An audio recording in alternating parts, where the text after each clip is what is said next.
Hello everyone, and welcome to another Bible study and episode review in Shady Oak Ministries. I'm of course Shady Oak, and today we'll be going over episode 22 of season 4 of the TV show My Little Pony, Friendship is Magic, the episode Trajan, and in which I want to start out the study in this topic of comparing and placing value on the things as opposed to the items that we want and the people that we have with us to enjoy them.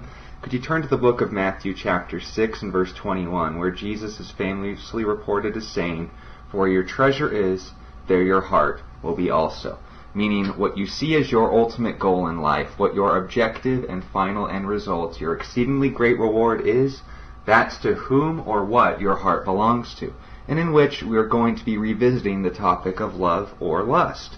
And not necessarily in relationships, but in where we ultimately place our value, satisfaction, and overall just how to avoid conflicts between what's right and wrong in the things that we want and desire. Because we all have needs, we all have desires, we all have things that we want. But it's the ultimate mark of maturity in a human being in which they can prioritize what I want from what I need instead of being under the little heart-eyed twilight spell, and whatever I see I want, whatever I want I have to have, and whatever I don't have I will one day want, and just becoming basically an endless vacuum of need, want, and one day becoming just basically a knockoff of Queen Chrysalis with an empty stomach in the end. Now, if you can turn to the book of James chapter 4 and verses 1 through 6, we're going to be discussing the idea once again of conflict and their origins, and noting that the issue always begins in the heart, and why God prioritizes that as the first thing that needs to be considered before any decision in life is made, considering and finding out what real value is, and what we want and what we need, and assessing our own motives. And no one's better on that than James. He truly was not an apostle who minced words. And in chapter 4, he said this, "Where do fights and wars come from among you? Do they not come from your desires for pleasure that war in your members? You lust and do not have. You murder and covet and cannot obtain. You fight and war, yet you do not have because you do not ask. You ask and do not receive because you ask amiss that you may spend it on your pleasures. Adulterers and adulteresses, do you not know that friendship with the world is enmity with God? Whoever therefore wants to be a friend of the world makes himself an enemy of God. Or do you think that the Scripture says in vain, 'The Spirit who dwells in us yearns jealously'? But he gives more grace, therefore he says, 'God resists the proud, but gives grace to the humble.'"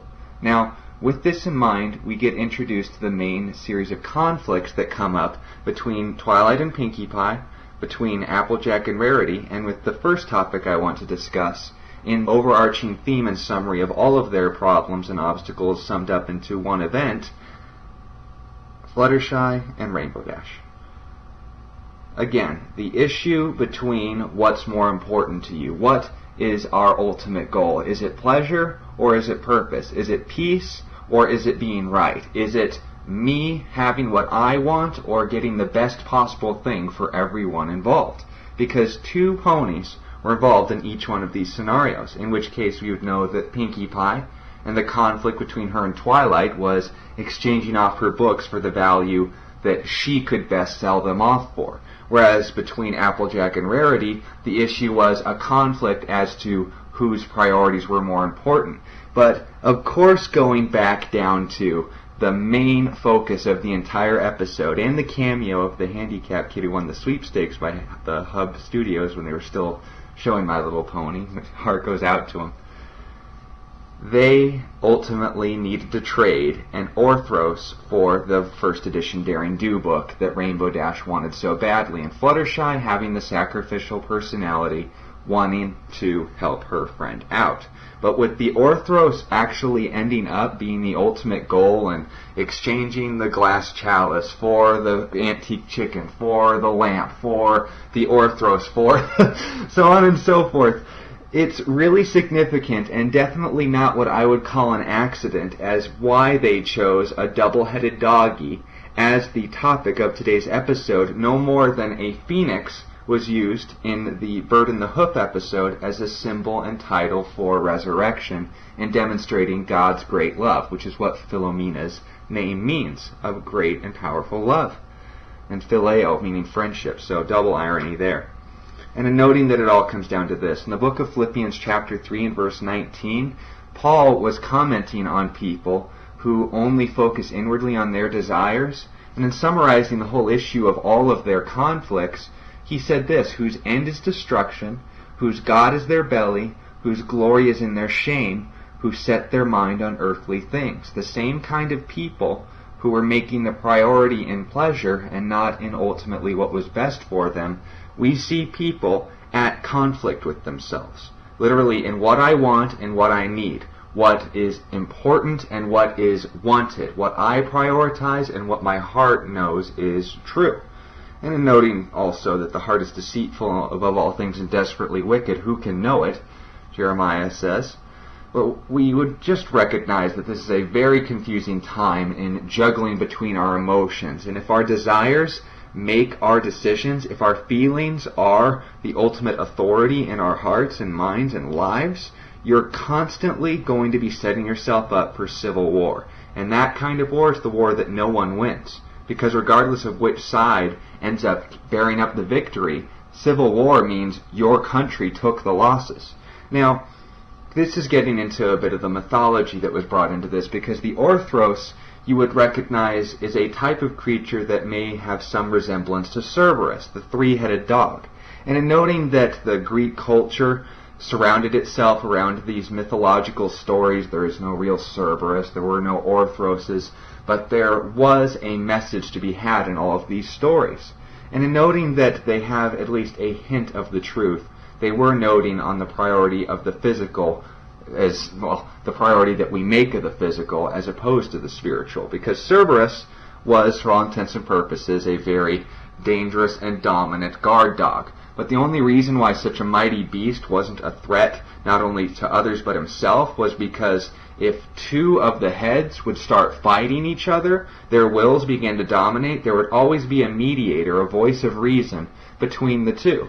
And thus the three-headed dog, as opposed to having one will, now had a community of wills that could bring peace to any situation and focus on what was most important at hand, which was guarding the gates of Hades. But the Orthros was actually a mythological brother to Cerberus in that it had two heads.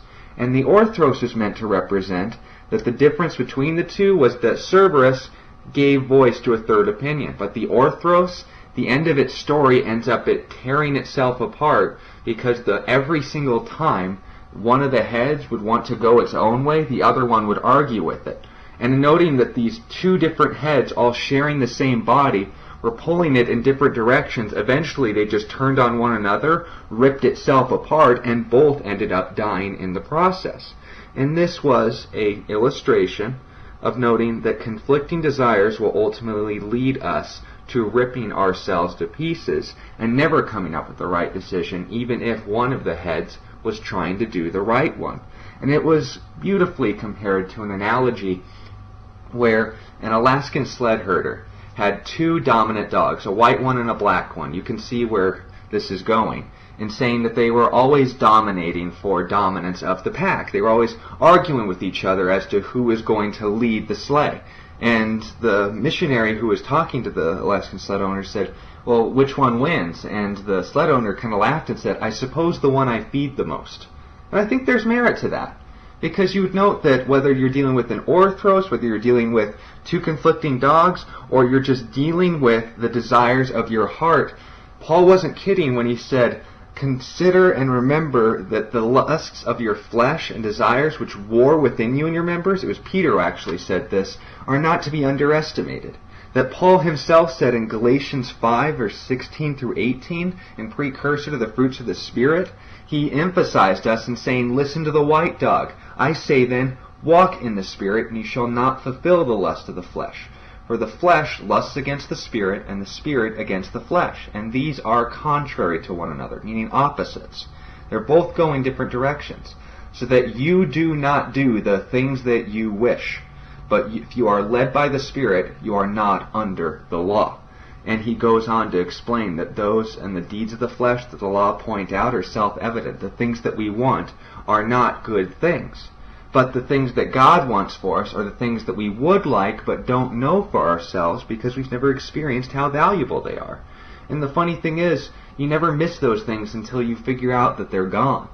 When these deeds of the flesh and these dominating forces of your lives have finally taken hold and you begin to see others around you actually living life righteously, you start to envy and jealous because that's just what's naturally coming out of you. You don't have what they have.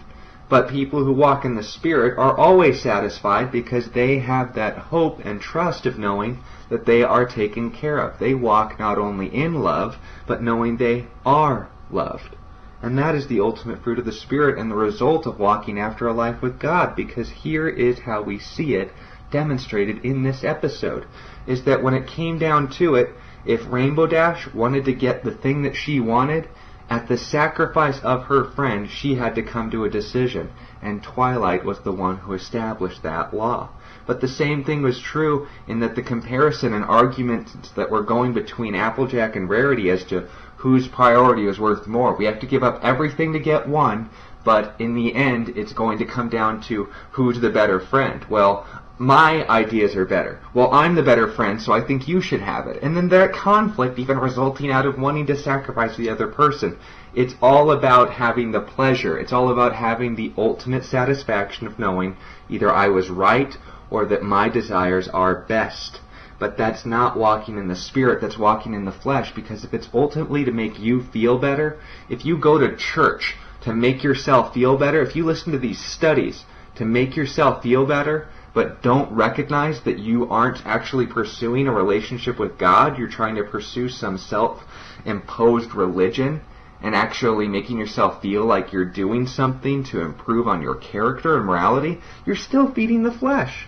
And you don't overcome the flesh, you don't fight desires, you don't fight the darkness by charging it head on. You run and turn on the light, because it doesn't come in us to the capacity, let alone the capability, of being able to deal with the things of darkness, the things of the flesh, the evil that dominates and was ingrained in us since the moment that we were born. But it only comes through a restored reality and relationship with Jesus Christ. And that also comes through that venue of recognizing where our real value came from. Because what was more important in the end? It was Rainbow Dash seeing Fluttershy is not worth all the Daring Do books, first edition. It was Rarity and Applejack both understanding that regardless of my wants, I want to make their day.